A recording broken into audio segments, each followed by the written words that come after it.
Western history has led us to the most prosperous age in the history of humanity, and yet more and more our kids are taught to be ashamed of their country. Are you tired of Common Core, Howard Zinn-influenced revisionist history in our schools? Do you want your family to have fun learning about history that you can trust? Do you want your kids to learn to love history? Then DriveThroughHistory.com is for you. The guys over at DriveThroughHistory.com have created a world of entertaining, on-location, video-based courses for your kids. They've got ancient history, American history, biblical history, and world history. Perfect for all of you who find yourself homeschooling for the first time. It's fun, and your kids are going to love it. To learn more, head over to drivetruhistory.com/Zuby, Z-U-B-Y, where they've got streamed courses and old school DVDs, and you can use the code ZUBY, Z-U-B-Y, at checkout for 20% off any order. That's drivetruhistory.com/Zuby. Go check it out. What's up, ladies and gentlemen, boys and girls around the world? I would like to welcome you back to the Real Talk with Zuby podcast. On today's episode, we have got on an author, a podcaster, host of the weekly Dumpster Fire show on YouTube as well, and she's a comedian, and this is Bridget Phetasy. Welcome to the show. Hi, thank you for having me. Most welcome. So, Bridget, for those of you, for the people out there who don't know you, tell them a little bit about who you are and what you do. Oh, wow. Okay. Well, I write and I have a podcast, as you mentioned, and I now have a show on YouTube, Dumpster Fire, that just kind of makes fun of the dumpster fire that the culture is, and particularly in America, in American politics right now, as you've commented on. And I also am writing a book, and I'm just I do stand-up comedy when you're allowed to, when stages are open. And I really just like being creative and I started a company many years ago and it went bankrupt. And then I have it's in kind of its second evolution. I never really gave up on the dream. I mean, my story's long and weird. I'm sober. That's a huge part of my story and what I talk about regularly. And I'm a big proponent of taking control of that which you can, and knowing, how to stay in your own lane and take care of yourself, and recognizing the areas in which you're kind of powerless. So I think you and I really see eye to eye on getting out of the victimhood mentality and really taking control and personal responsibility. And I had a long history with feeling like a victim. So I have a lot of experience of getting out of that mentality. So, wow, there's a lot. Yeah, there's a lot there. Yeah, there is a lot there. So I'm somewhat familiar with, so as someone who knows you, I'm a little bit familiar with your background and having seen some of your previous interviews and things like that. I know you're open and you've talked about that stuff a lot. So as someone who has, I mean, can you give a little bit of a background story? I mean, it's interesting to know, given where you are now. Of course, there's a whole history behind it. There's a whole sort of life story behind it all. So could you give a somewhat abbreviated version of that to give some context? I can do my best. So I guess the best, if you were to ask me what my role, somebody introduced me as a media personality, which I think is probably the correct, although maybe not my favorite title, but that almost happened accidentally, which is the book I'm writing about. And a lot of it is because I was raised very liberal in my upbringing. I come from a big family, Irish Catholic, East Coast, and we were very much like the old school kind of Democrats. My grandmother, I always joke, worshipped Kennedy and Jesus like equally, and alcohol. And so I just never really questioned that paradigm ever. And, I've kind of mentioned this before, just the idea of factory settings and having these things that are put in your brain, it's really the nurture that you're raised with. And I never questioned it, and I kind of barreled through life, and I was a very high achieving student. We moved every year and a half, and then I kind of gave up on myself at a certain point, and I started partying a lot, and I wanted to just fit in with wherever I went. I was tired of just being the new girl, and I knew that if I adopted this party girl persona, that I would have just an automatic group of friends no matter where I went. Mm-hmm. And I lost myself very young and ended up in rehab at age 19 for heroin addiction. Okay. And so, and I got sober, but I didn't stay sober. Mm-hmm. I never used heroin again because I convinced myself that that was the problem, which I see now as a fatal, fatal error in my judgment. Mm-hmm. And then I continued on, and I really lost years of my life in alcoholism. I was married to a Belarusian. I was waiting tables. Around the age of 19, right after I got out of rehab, when I was sober for there was a little window. I really realized that I was a creative person and wanted to move to LA or New York and pursue a creative path. And probably acting was what I came to LA for originally, but I wrote, like, it was like breathing to me. Mm-hmm. So I didn't even think that I could be a writer. It was just something I did. So I lived through my 20s. I came out to LA right after rehab, basically. And then I was here for 2 years and left and went back east. It's a lot of family drama and a long story, but I ended up spending many years in this restaurant industry rut, feeling like there were certain things that happened that were out of my control that made me feel very entitled to feeling like a victim. Okay. Some of which I've talked about, some of which I don't know that I'll ever talk about. And sure. I was really just stuck in my own stuff. It was like my wheels were spinning in the mud, and so much of it now I see is just alcoholism. I couldn't get out of my own way, and smoking weed, and I was still doing some other drugs, just not heroin. And then around 27, 28, I'm kind of that classic alcoholic, and in the literature and 12-step programs, they'll talk about how you try to do literally everything other than quit drinking. So I found a therapist. I became certified in yoga. I quit drinking and only smoked weed. You do all these things that, and I did all that. And then I ended up starting my company at 26. Okay. And I was on my way out of my first marriage. It just wasn't working. We were very young. I was 23 when I got married this time.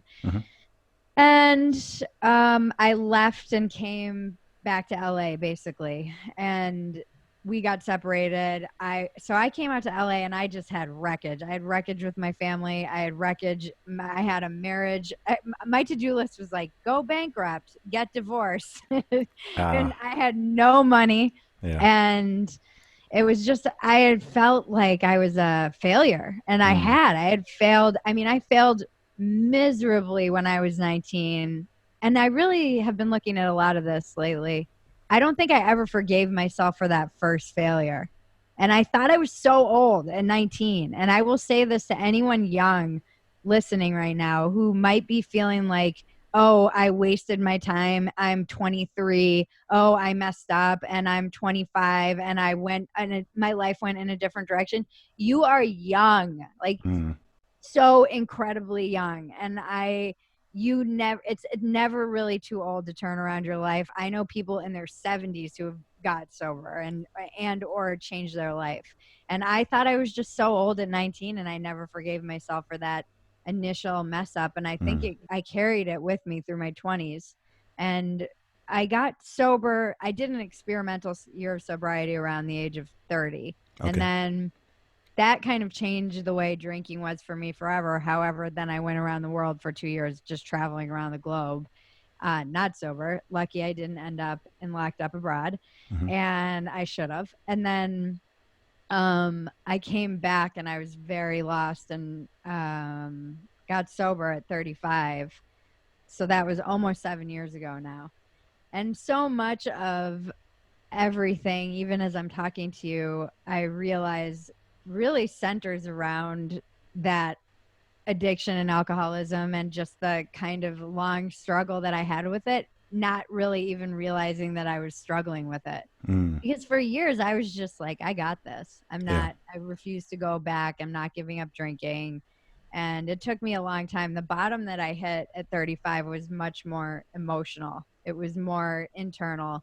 And what I realized was that it was a spiritual bottom. I just Okay. had bottomed out. I had experienced the physical bottom at 19. I had lost all kinds of things. I lost my health when I was 19. I lost a job, my college. Mm. Materially, I had bottomed out probably more than once. I had been divorced and now bankrupt.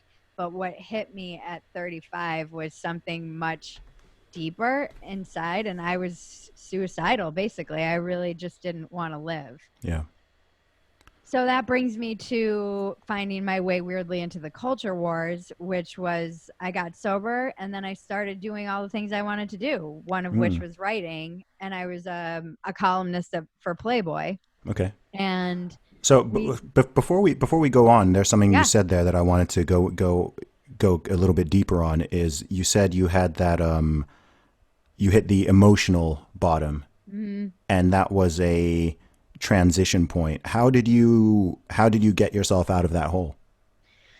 I went back to a 12-step program and I Okay. got sober and I really surrendered. And I had been very anti 12-step. I Mm. wasn't just like, oh, if it works, good for them. I had a lot of issues with them, which I understand now makes sense, being that I didn't want to get sober. Mm. But I had had a lot of issues and I thought it was fear-based and all this stuff. And I have come to see that I there's something for me, and I think there are many ways to find that spiritual center, but for me, it's so rooted in, I come from Catholicism, so I had a lot of issues around God. Okay. Just growing up with it's just I came in, I call myself a recovering Catholic too. There were just it wasn't scripture has helped so many of my friends and so many people I know ground their life in it. And I do to a certain degree, but more than anything, what I love about the 12 steps is that it's grounded in service and this kind of idea. I mean, the genius of that program is that someone had the foresight to say, God, or God as you understand him, Mm. whatever your concept is, because so many people have baggage around and they realized that it was a block to people getting sober. Okay. And that was just that willingness to accept really anybody Mm. and whatever. For me, when I first came in, I had such a hard time with the concept. My sponsor was like, I don't care what it is. It can be the group. It just can't be you. And so I made it dogs because it was God spelled backwards and they're everywhere. So Okay. every Okay. time and they just represent what I really want out of a higher power, which is loyalty and being present in the moment and joy and just companionship, feeling like they're always there. Mm. And they have such a huge presence, these animals. It's crazy. So that was it for me. I mean, it was that simple. It's expanded a lot in the 7 years, but that was the door that I walked through Okay. and being of service. I mean, I was already waiting tables, but I was so bitter about the fact that I was waiting tables. And Yeah. then I got sober and I realized that it was an opportunity to literally be of service. That Mm. was my job, was a server. And once I made that shift mentally and being sober and not hungover and waiting to get off my shift and all these things, it became such a joy to wait tables. It suddenly it's amazing how something that I did for almost 20 years it was just so revealing to me about how perspective truly is everything. That I had done that job for years and felt miserable and resentful, and Mm. then got sober and shifted the way that I perceived the job. And it was a joy, and I was honored to be doing it. Gotcha. No, that's powerful. And so from there, I know you started writing you started writing at Playboy after this, and then everything else followed. Is that correct? Yes. Okay. So I was always trying to write. I wrote a column in my hometown when I was in the dark years, as I was calling them, back in my 20s in alcoholism and married. But that was the most I'd ever been paid for, and it was $50 a column. Hmm. And I caused all kinds of problems in my column. That should have been a sign, actually, of things to come. Yeah. And then I wrote a column for Playboy, and then they hired me to write a regular one, and I did that starting in 2015. But that was when just putting myself out there and writing, the world had changed so much, and I was not very online. So Mm. suddenly I was exposed to the culture wars, and Yeah. things had changed a lot with the millennials. From I'm Gen X, Hmm. so even just things like feminism and all of the I did not know. I mean, I knew nothing. Yeah. Nothing. I knew Yeah. nothing of critical theory. Oh, Knew lucky you. nothing. I knew nothing. Yeah. I was just a little I was like a baby seal that was in left that was unleashed into shark infested waters that have been domesticated. Or I it was truly like I came out of a blackout Mm. literally into the culture wars. Not that that's an excuse, I'm not saying I was ignorant and that I'm excused by that, but man, the learning curve has been extremely steep and Mm. very public. Hmm. I've had to publicly acknowledge how much of a moron I am over and over. It's very humbling. That's interesting. So, I mean, how did you even get involved in this world? I say this as someone else who has sort of reluctantly been dragged kicking and screaming from my sort of main primary career that people certainly used to know me for as a musician Mhm. to sort of becoming some type of cultural, socio-political commentator and podcaster and frequent podcast guest and all, just someone who's involved in this whole conversation. So I know Yeah. how I know how I ended up in it, but how did you end up there? What was the first thing Twitter. or, oh, Twitter. Okay. Okay. I mean, really, it was Twitter. It was Yeah. because I was doing stand up as well. And I just noticed that I was self censoring. Okay. And I'm a comedian. I'm not supposed to censor anything. And I was not saying things about the left that I wanted to say. And I was like, huh, that's interesting. And then I realized that it was because there was this whole climate of silencing and fear and cancel culture. And, Hmm. when I see these things like the letter going out now, and I mean, good for it, but welcome, Yeah.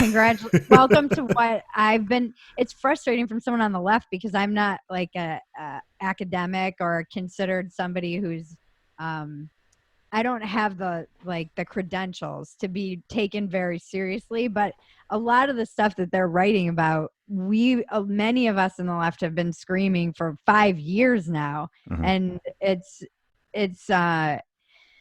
I'm so glad to see that it's kind of jumping mainstream because I think, as Claire Lehman from Quillette has said before, we have to share the risks. So really, I reluctantly got dragged into this just by not being quiet, which Mm. is a challenge for me. And so I just started saying things that I stopped censoring myself really Yeah. in any way that I might have been. And it's easy to go after Trump if you live in LA. It's Oh yeah. not so easy to go after anyone on the left. Yeah. And if you're and I know that it comes with a certain amount of risk. I remember definitely the moment where I sat down and had to say, this might cost me some of my dreams. And, Mm. I might not be able to work in a writer's room, for example, Hmm. because the other writers might be on Twitter and they might say, oh, she interacts with Ben Shapiro and I don't feel safe How dare you? or whatever. Yeah, I know. The I don't feel safe thing is so jarring. The whole like I, the language that gets used, like the safety and trauma and harm and violent. I'm like, look, stop misusing every single word that yeah. that exists and is supposed to have a real meaning. It's so, I don't know. It's so, what's the word? It's terrifying. It's It's unsettling. yeah. It's For just me, so overhyped. Yeah, but it's also deeply unsettling Yeah. and in ways that I can't really always articulate because it's so insidious. Mm. My ex-husband is much better at articulating this because he comes from Belarus and Yes. communism. So he is very able to identify what is happening and in a way that I think is why I feel so unsettled Yeah. by it. And then even just rereading 1984, it's seeing it, and you see these, like the Office of Diversity and Inclusion. You're like, what the?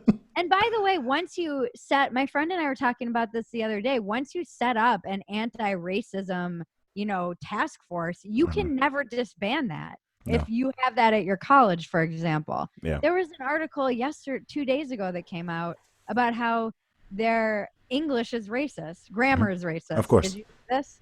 Yeah. Yeah. Everything's racist. Everything. Logic, science, clear thinking, individuality, all of it. It's all whiteness. It's disgusting. Yes, I know. Everything. Nuclear family.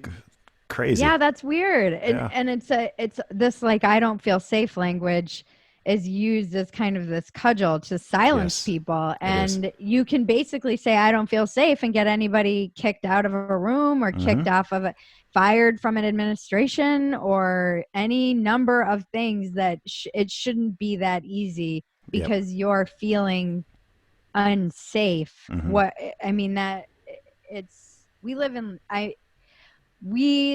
very insane making times. Yes. And I talk a lot about this lately all the time. Basically, it's all I ever want to talk about is how worried I am about the mental health of everybody. Yeah, I see you Because tweet now about that we're all but now that we're all locked up and like this is the worst place to if you aren't feeding your spirit and your soul and you're only on Twitter all day fighting and you're projecting all of your own because we're all just projecting our own psyches on there. It's so much of it is projecting our own cognitive distortions without even realizing it. And then you're absorbing all of these other cognitive distortions. And now it's just one nightmarish loop that everybody's really just feeding off everyone else's insanity. And then the world is increasingly reflecting that. And I'm very worried about,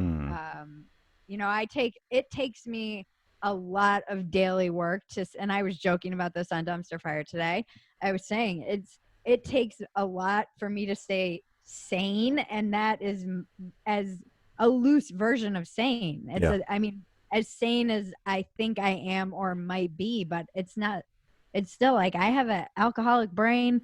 I misperceive things. I get insecure. I feel like people don't like me. I have all kinds of, I'm still probably unhealthily addicted to Twitter at times. We think we're stronger than the algorithm. We're not.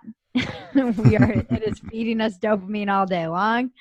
The smartest brains in the world are working on how to keep you glued to the internet and social media. So, yeah, and addicted to foods. So it's good. It's good to know why that's where the brain power is going. So yeah, I made that kind of conscious decision, knowing that I'm not a victim. When people, I try very hard to. I know now, and this is also why it's very important for me to be sober. I don't question if I tweeted something when I was stoned or should I have said that. I don't have any doubt. I have to be clear and know that I'm in the Thunderdome and that I'm standing in the Coliseum or wherever, and that I have made myself as mentally sound as I possibly can. And when I start getting agitated, I just log off. And if they're, it does get to a point where I wrote a piece about it that's going around right now, actually, about how Twitter, I had this crazy dream where I was sitting with future Bridget on her deathbed and she was asking me about how I felt about my time spent on Twitter. And Zuby, I have not been the same since. That's hilarious. I just haven't. That's hilarious. Twitter is amazing though. If you use it. It is. It's an amazing tool, and it can be. And I've met you and so many people. I should have just named my podcast. All of my friends are from Twitter because that's basically what it is.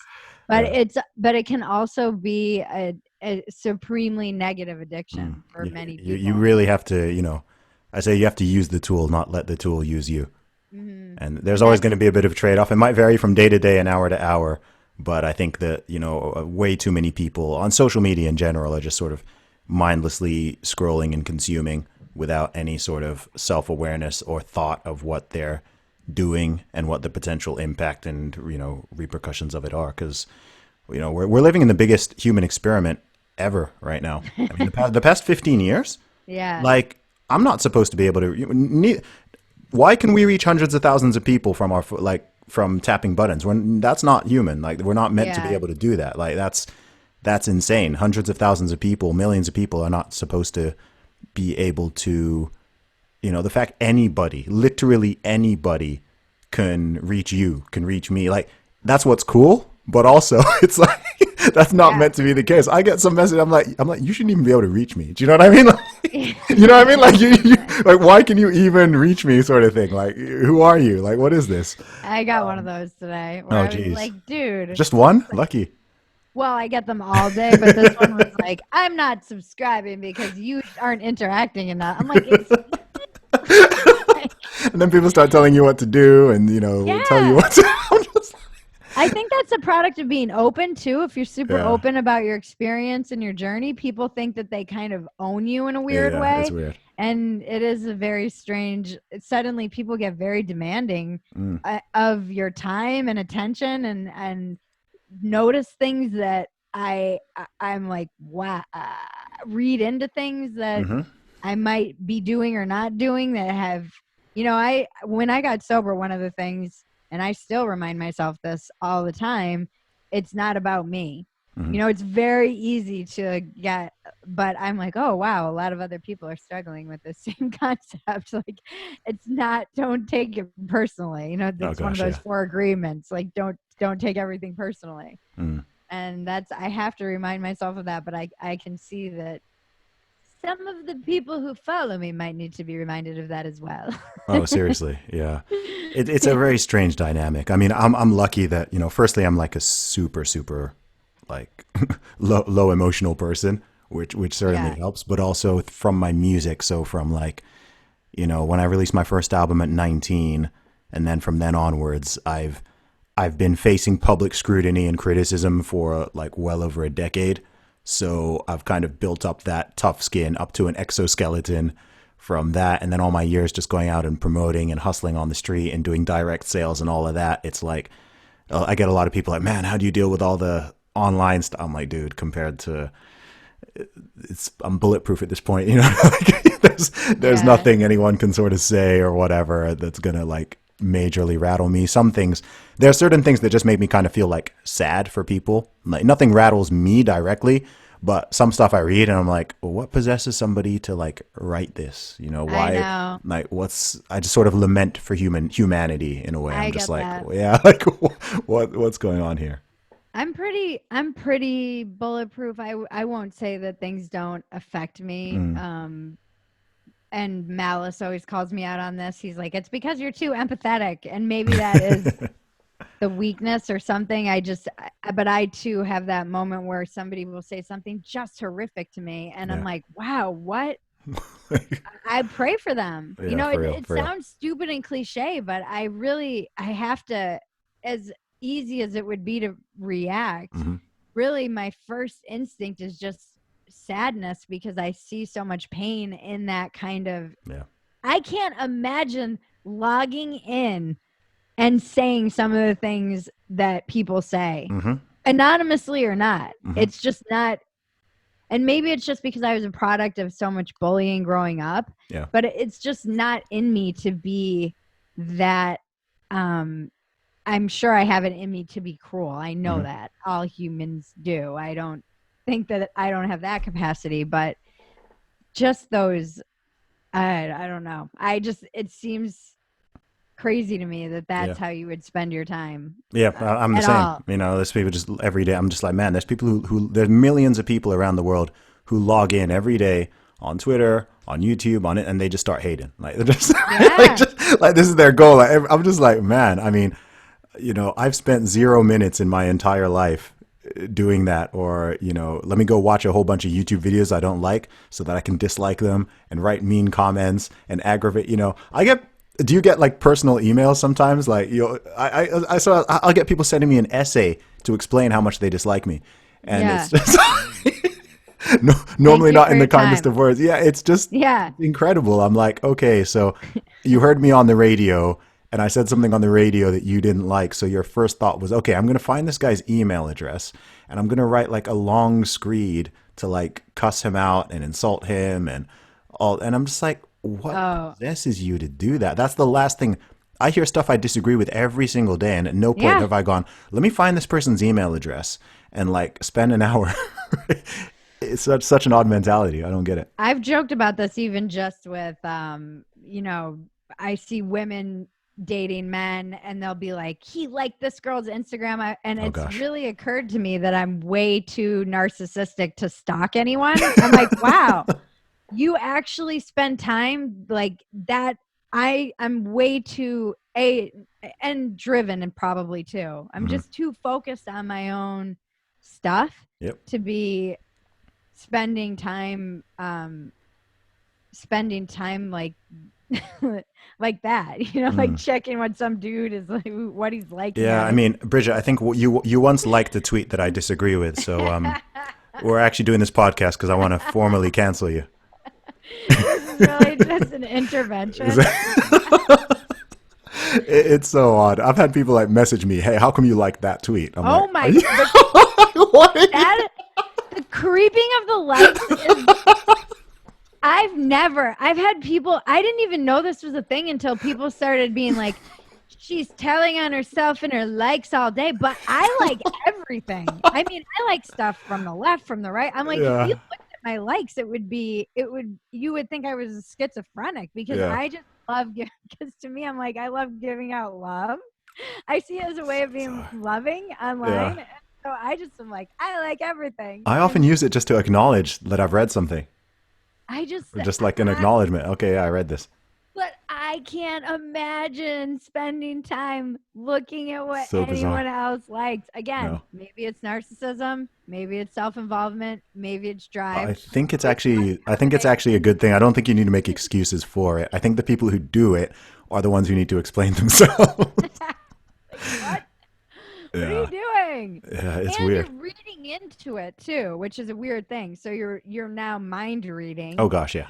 and intention, which happens a lot. Mhm. And this is a thing that we see constantly of this mind reading someone's intention and assuming the worst, Oh yes. which is another thing I don't understand really. Why would you just jump to assume? I mean, I understand worst case scenario thinking. I'm an addict. So that like going from A to doom is easy for me to do, Mm. but I don't really I try very hard not to assume the worst intentions of everyone, even people who would happily destroy me. Yeah, yeah. Do you find you make a lot of enemies, or do you think that people are more just kind of being silly? I think that there are a lot of people who,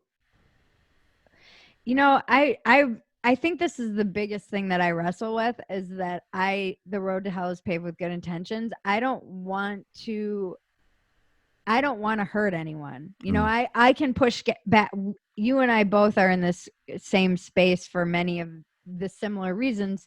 And I can push back against some of the craziness around, for example, that comes from trans activists in particular. Mhm. But I don't want to hurt the trans community, Sure. so how do you get put in this position where it's like, well, yeah, I want to push back against some of this craziness that you see in the ideology, Mhm. but I don't want to hurt actual vulnerable communities. And I worry a lot that I am, Mm. whether I'm trying to or not. And it's not my intention to, but I think you're a better person than me. you don't worry. No, like no, you know what it is? It's like with me, I know what's in my heart, and I know what my intentions are, and I know that I have no hatred for any individual or group, right? Yeah. So, given that I know that, I've kind of just reached the stage where, like, look, I'm not going to sugarcoat things because of the potentiality of possibly offending someone, or someone wanting to choose to pretend to be offended by something I did or said because they're doing mind reading, as you said, or they're coming up with the worst possible view of why I'm saying that. Because it's like, look, I think I speak very clearly and concisely, and what I say is what I mean, right? So Right. if I say something and if someone is like, oh, like if I post, of course I had my viral deadlift tweet or whatever, and right, and if someone is like, oh, he's posting this because he hates trans people, and I'm like, no. Do you know what I mean? Like, Yeah. I'm not even gonna spend huge amounts of time like defending myself and explaining and whatever. I'm just like, no, right? That's not even, you've got zero evidence for that. You're just trying to drag me into the silly game so that I go on the defensive and start like, yo, I'm sorry, I didn't mean. I was like, no, I'm not apologizing for anything.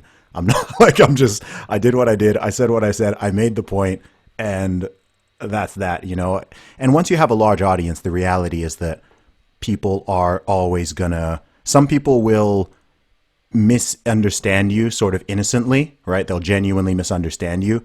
But there are a lot of people out there who don't have good intentions, right? A lot of No. people do not have good intentions, and they are trying to, get you to bow or to twist your words in a malicious way or to do this or to do that. And I'm just like, look, like, you guys can play your game. I'm just going to do what I do, keep it real. And if you genuinely don't understand something, I'm happy to explain it. Yeah. But if you're going to do this disingenuous thing, then whatever. I think part of it comes from I don't want to become that which I criticize. So Sure. I don't necessarily want to become the person who is just generalizing about large groups of people because Of they course. might share an ideology. Mm-hmm.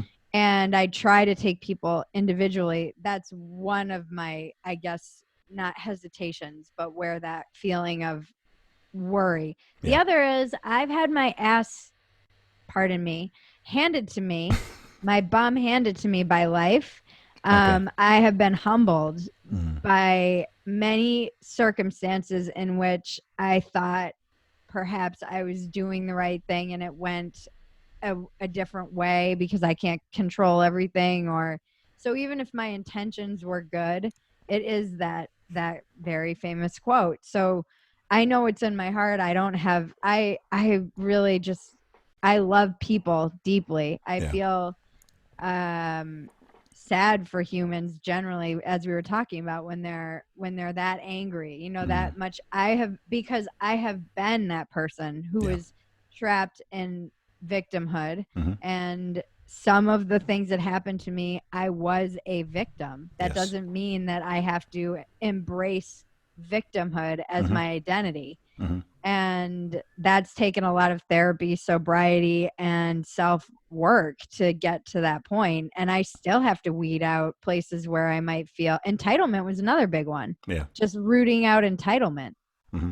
in places that it didn't belong. So I think being brought to my knees by life as many times as I have been has given me a perspective that I look at men like you and people in this space who don't seem to have any of that self doubt, I guess, that I do feel I have. I Mm-hmm. feel sometimes, and I think that it could be just the product of me being so wrong so many times. Sure.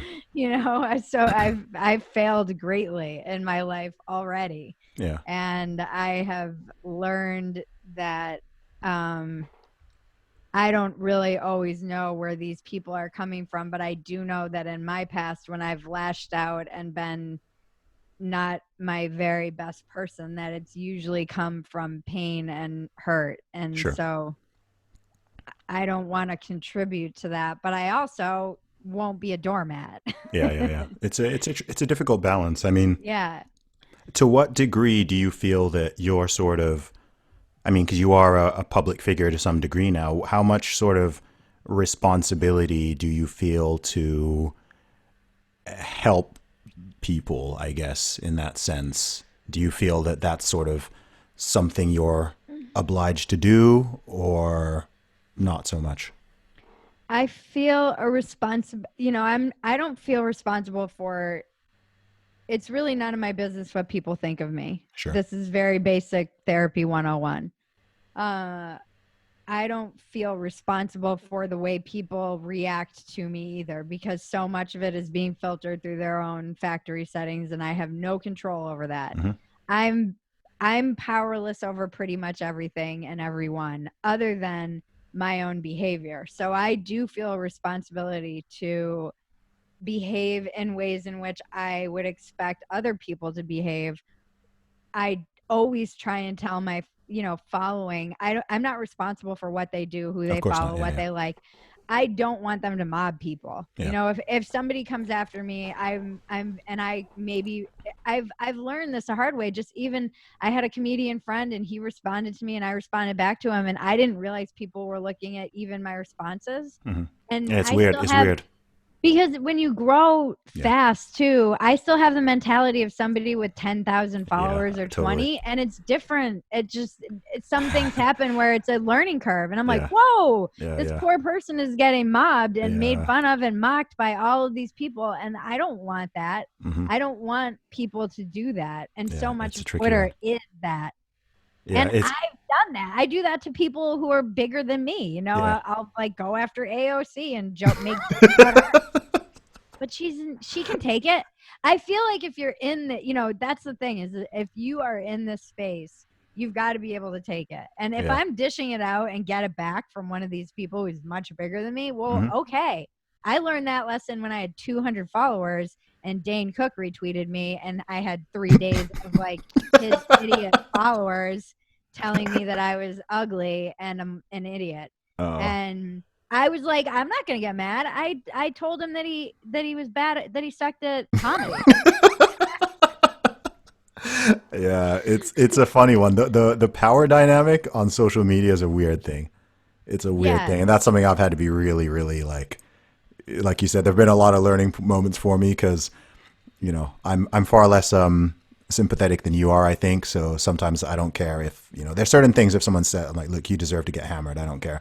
But Yeah. like sometimes there have been ones where it's like, oh wow, did I just sort of kill an ant with a flamethrower sort of thing? Like, where it's just, Yeah. where like I've had this has happened multiple times where like the person ends up deleting their whole account, right? Oh They say something no. ridiculous to me, and because my followers are ride or die. Like I've got some like they will, like if someone disses me, like they will go so hard at them. And I've had ones where it's like, whoa, that whole person just like deleted their entire, like, didn't they just protect it? Like they're just off Twitter now. And I was like, oh, Wow. okay, that wasn't my intention, Yeah. but at the same time, I'm kind of like, I don't know. Like there are lots of things now which I won't, like, I'm just like, you know what? I'm not going to respond to that because No. the reaction, not from me, but the It response, like in general, could just be overkill. And it's like, okay, like they get the point. You don't need to keep beating them into submission, I and think that's why when you get to the point of Rogan or yeah, I still don't think that people will joke and they're like, "You're famous." I'm like, "No, I'm not." yeah, Like, yeah, your mom doesn't know my name. I'm not famous until your mom knows who I am. yeah. I'm Somebody introduced me once in DC as a Twitter celebrity, and as much as that made me want to take my life immediately, immediately, it's the truth. Yeah, It's like yeah. it's a hard pill to swallow, but that is where Twitter gave me wings in Mm, many respects. And it's one of the amazing things is that if you can kind of break through. yeah. But it it's it's not, I don't see myself as, I actually kind of love where I am right now. Hmm. It's like still not powerful enough that I'm really making any waves or making any difference, but I have a really fun audience, Hmm. and so I don't have any cultural impact like Candace Owens or AOC, people who have these massive followings and really kind of move the needle. Mm. I'm not moving any needles. I'm Well, just I think toiling away down down in the mud having fun, and I'll tell you enjoy what, it. I can guarantee you that you have more impact than you think you do. Maybe, but I can guarantee that. I'm enjoying not being big enough Yeah. that anyone cares. Yeah, no, I get what you mean. I mean, this is something I've learned online is however many people who you think know you or have heard of you or whatever, it's going to be a multiple times more than that. The reality will be multiple times more. So even if, I mean, even your follower count, right? You've probably got like 3 times as many people who sort of follow your account than actually Mm, follow you in terms of people who like regularly, hate you know, me. yeah, or you have people who just don't use Twitter and they like Right. they use it, but they're not like they don't have an account, but they go on there and they look at stuff. And you have people who use lists so that they don't follow people, etc. I mean, I really realized this in 2 things. When I went out to the U.S. last year, that was a big one because in every single city I was in, I was like I just had people recognize me off of like off of social media or whatever. Wow. And then and then also when I got temporarily suspended for the OK Dude thing, like that was when I realized like both on the positive, on the negative, because there are a lot of people who like obviously like there are millions of people on Twitter who know who I am. Mm. And, some of them are fans, some of them are followers. A lot of them really like this is when I realized how many people don't like me.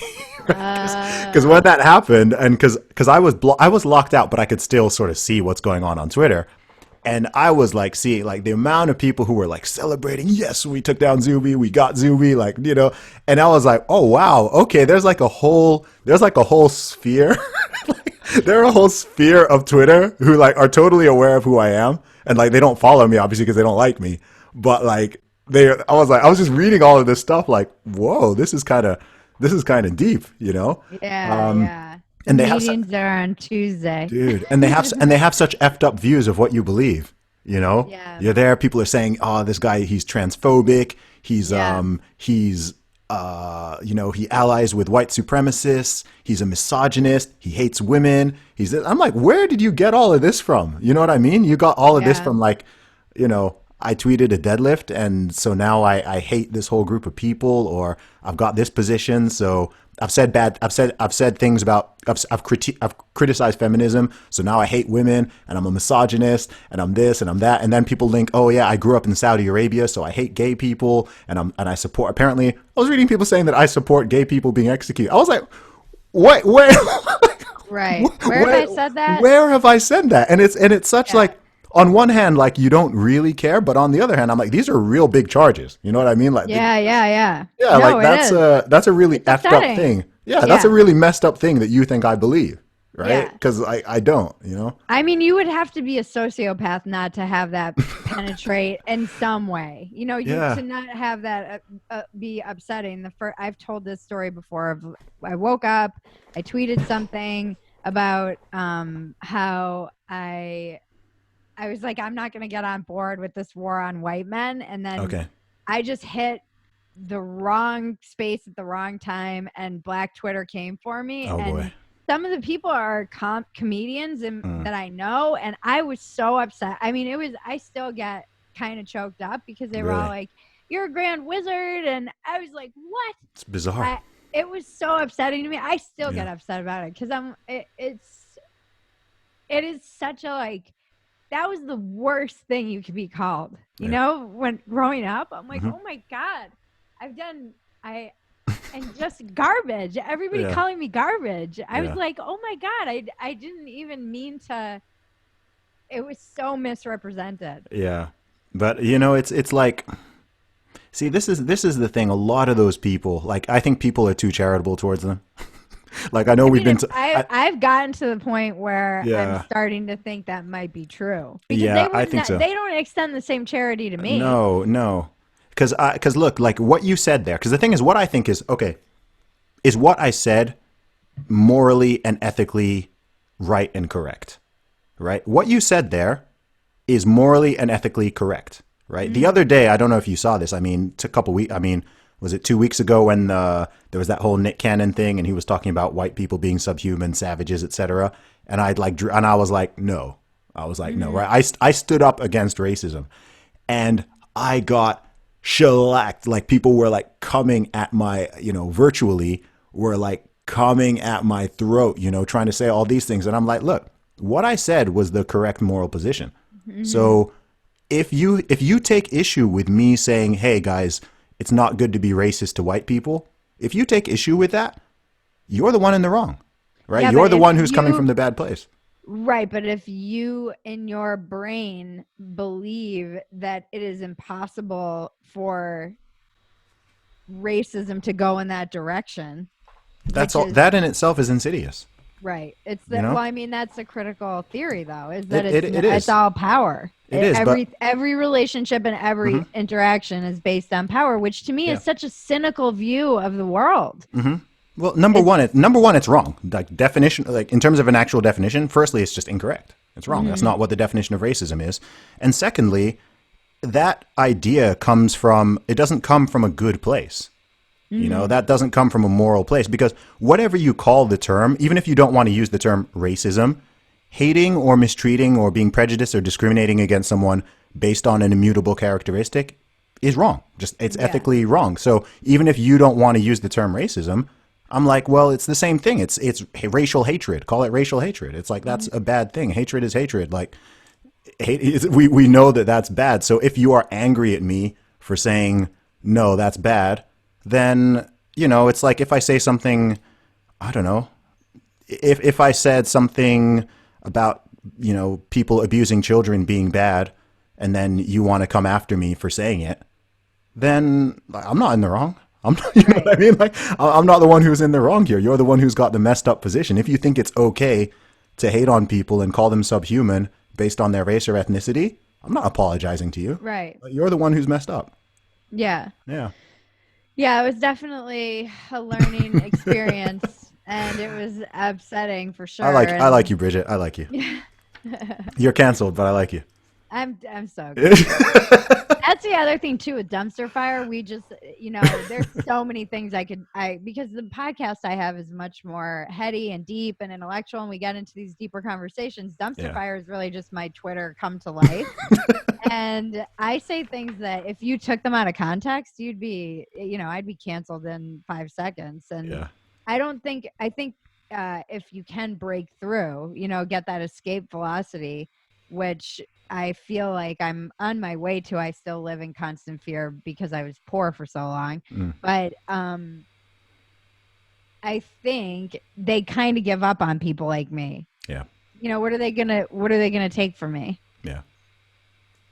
I don't have a job that they can. I'm not working. I'm not running for office. There's nothing. I'm really just existing in my own little world, kind of. So I get you. Yeah. No, you people really need to I wish everybody would just stop bending the knee to these people. And that's the thing, like, and again, it's because what I find jarring is like, I just think so many people are too charitable. Like, I think people who are more like on the more right leaning, more conservatives, et cetera, it's like, we've been dealing with these people for so long that, like, you know that, like, yeah, sure, there are some people who are sort of pro-social, social justice, et cetera. And I know, okay, you can tell it comes from a good, decent place, but when it comes from, oh, okay, look, if you're trying to destroy somebody's life and career and income because you disagree with them, you are not the good guy. Right. Period. Yeah, I think that's been something that I've realized too, just even just I tell this story all the time about how I went on Glenn Beck and I was like, did you know they have double standards on the left? It's like, yeah, Bridget. We're aware of that. Like they apply their rules to unequally. And he's like, yeah. So just I think having more conversations with conservatives, and I'll say something and they'll be like, yeah, no kidding. We've been dealing with this. So there is some of that I realize has just been there for a long time, and I was just completely oblivious to it. Sure. And then I think there's, you and I and anyone at this point gets called a grifter often. And Oh, how's that going, by the way? The grifting? Yeah, the grift. Good. It's pro- The grift is strong in this one. This has to be one of the most misused terms online. It's just like anything and everything. It's like just oh What? gosh. I don't even understand it. Like, okay, hey, if I'm a grifter, I'm really bad at it because I'm not I'm not rolling in the cash over here. And B, I don't think people know what grifter means. No, they really don't. Like I've seen the word just used. I'm like, that is totally like like a grifting is like conning. It's like a swindling or conning. That's what it means. So if I say like I'm selling some magic tablet that I'm selling some weight loss tablet and it doesn't work, and I'm there like making up false claims and whatever, and I'm shilling it and making money. That's grifting, right? Like swindling, conning people. It's not having a view that somebody disagrees with. It's not just making money online. Like I got called a grifter for selling my book. I'm like, Wow. I wrote a fitness book. I sell my book. So that's not making money online is not grifting. Like that's not what it means. Like, I think I get called it because it's like, oh, she came from the left and now she's friends with all these right wing how dare people you? and she's a grifter. But what am I grifting? I'm still just speaking my truth. And it only works in one direction. I'm grifting the truth. Yeah. I'm grifting my truth. Yeah. Yeah. It's But just then weird. yeah, but then you have people who like make a whole living off of like selling this nonsense. And you must have heard of Robin DiAngelo, most racist woman in America. The biggest grifter in America. The biggest grifter, literally the biggest grifter. She charges like is it 12 or 15 $14,000 grand? or something. Yeah, per talk. She's earning like 6 figures a month, and literally. They're coming for her though. Did you see that? Oh, are they? I haven't actually seen that. She got too big. I haven't She actually got seen too that. big. She should have just laid low, kept that grifting money on the DL. Oh my gosh, man. They were like, she posted a picture on Instagram of her vacation in Vermont, and she was with all white people, and they were like, yeah, so they're coming for her. Oh Yep. wow. Yeah. She got too big. You can't win. You just can't win in this. The only way you win is by just not playing this game, because you're always going to get outflanked in wokeness. Like it doesn't matter. Yeah. Where do you think this is all going? Do you think things are? I mean, you're in the States. I'm seeing from over the pond. It looks like the whole country is on is on fire right now. I know it's not, but Because it literally is. No, okay. it's not. It's funny. Somebody posted I have yet to watch it, but I saw you did an interview in the locals community and Phetasy.com. They posted your interview with Brett. Okay. And I guess you were talking about what the view is like from across the pond. Yeah. I still have to watch it because I'm very interested in your perspective. From my perspective in LA, but I've been saying this for years before any of this kind of unrest and whatever. I was saying 2 years ago, it was very hot. There was tons of homelessness, and it has a little bit of a prequel to the apocalypse vibe, like the right before the apocalypse. Yeah. I feel like we're in like V is for Vendetta, like that moment right before everything starts going. But I'm not really sure. I on my bad days, I think it varies from day to day, and a lot of it depends on what level of nihilism or optimism I'm feeling. And on my bad days, I'm like, Glenn, back in the bunker, get your bully on and get ready for the Civil War. Yeah. And on my good days, I'm no, I think it's I'm not really sure how this marble is going to roll, but I don't see it rolling. I understand why everyone's getting out of big cities. Let's just say that. Because when there's unrest like this and you live in a place that's not really well fortified, it is terrifying. Sure. And you're not really sure mobs of people have always scared me in general. Mm-hmm. And it just seems like there's a mentality of, there's a lot. I did like what Chappelle was saying, where he was like, these are the streets talking, because I do think there is a certain amount of, I mean, a lot of people have been fed nonsense about how bad they have it. Sure. And also, it's not great. You know, a lot of people are struggling in America. Mm-hmm. People are $400 away from being broke. People they don't have great health care. They are terrified all the time. They're trying to make ends meet. Now we've shut everything down and taken away their livelihood. And the whole thing is a recipe for, there's been so much divisiveness from the right and the left. The rhetoric has been horrific for 4 years, really. And so I don't really see. It's been longer than 4, but yeah. Well, yeah, but the past 4 have been particularly, I feel like they've been very ramped up. It's spilled out. 4 years ago, it wasn't affecting, like, it wasn't on Nextdoor. It wasn't affecting people at barbecues. You know, there was still some, politics weren't affecting literally every moment of our lives.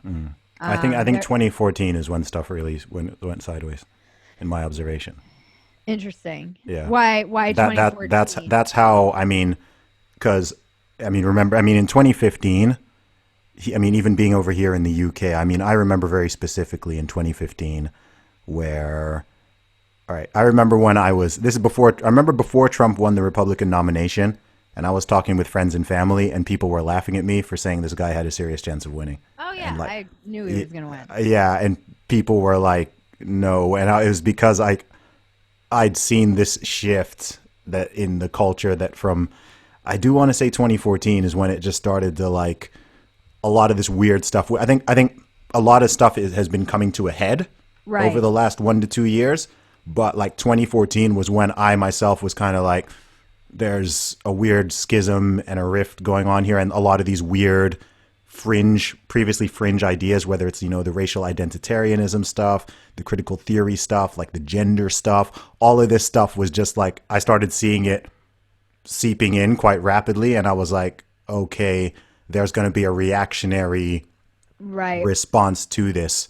And I thought that a lot of why Trump won, some people are like, oh, it was just simply economics. I'm like, no, it wasn't. There's a big cultural aspect to it, because people see Trump as like a bulwark against some of the madness. Some people think he's the source of the madness, and I can understand that. But I'm like, no, like, to people who are in support of him, he's like the bulwark from this stuff just going like really, really hard. Yeah, he doesn't put up with it. Yeah. Yeah, they see him as a hero. And yeah, that's why I think probably that's why I knew he was going to win as well, because I stumbled into the culture wars in 2015. Okay. And it was when I was realizing that this stuff was everywhere. Yeah. So, but I think since he won, you know, since he kind of came down that escalator, the rhetoric has just, it's been, it's been taken up to 11. Yeah. And I do feel like our culture is approaching a bit of a rock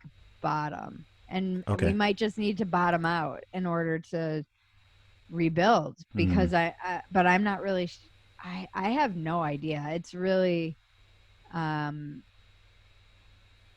don't know whether I'm going to be on the front lines of some civil war in December, or I'm going to be sitting on my couch watching Netflix, or I'm going to be roasting rats over an old, you know, really could go any one of the ways. The UK is going to be taking refugees from the US. I hope so, but you guys have some messed up stuff over there too. We do, but America does everything 10 times harder. Yeah, but you guys are the canary in the coal mine. Yeah, I don't know. Like, there's a lot of weird Orwellian stuff over there. There is. Yeah, there is. Free speech. Yeah, there is. It's strange. It's strange. I don't know. the modern Western world is, it's bizarre because it's really weird. And I think it's quite deranging because things are, in many ways, by most measures that you'd measure a society, things are better than they've ever been. I know. Right?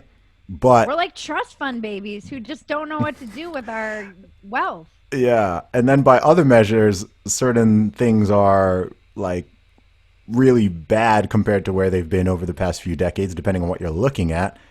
And then there's also people who want to, we live in the age of feelings and the age of narrative, right? And even though things are so good, people are insisting that they're worse than ever, right?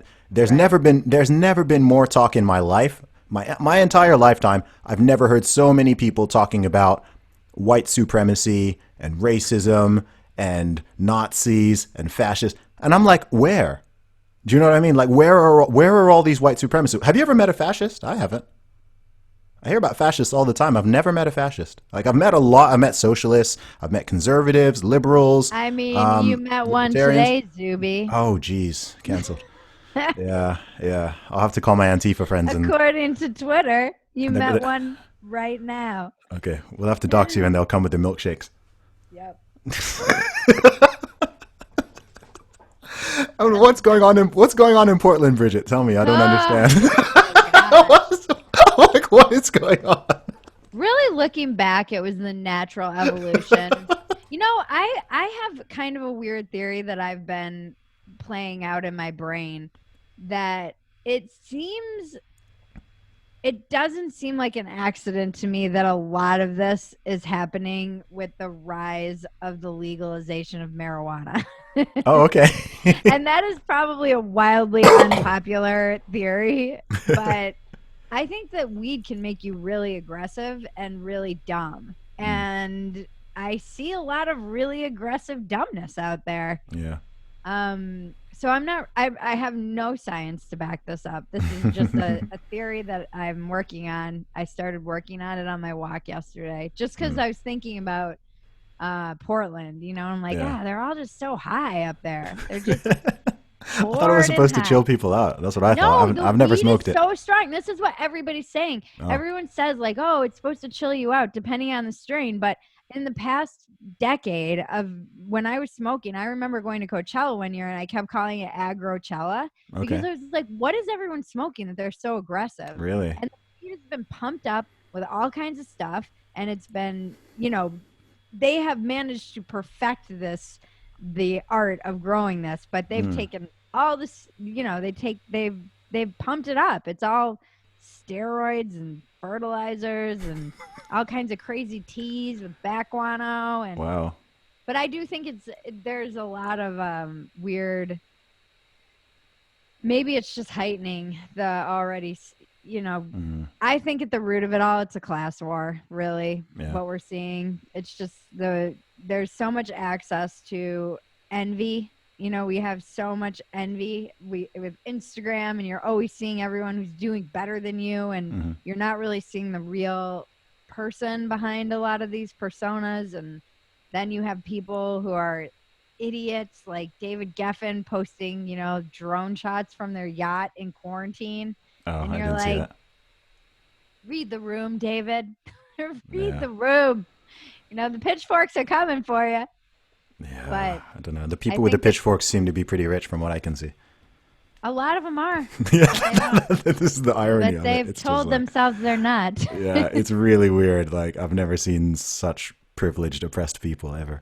I know. This is why I think it's the weed, because It's you're really just weird. delusional and crazy. Yeah. It's making people crazy. Okay. So the message of the story, the moral of the story, don't do drugs. Don't do drugs, kids, or you'll end up like Portland. Awesome. Bridget, where can people find you online?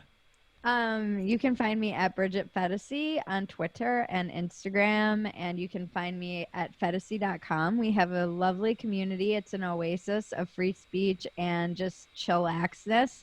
We do workout videos and talk about cooking and nice. post. It's so soothing. It's just nice.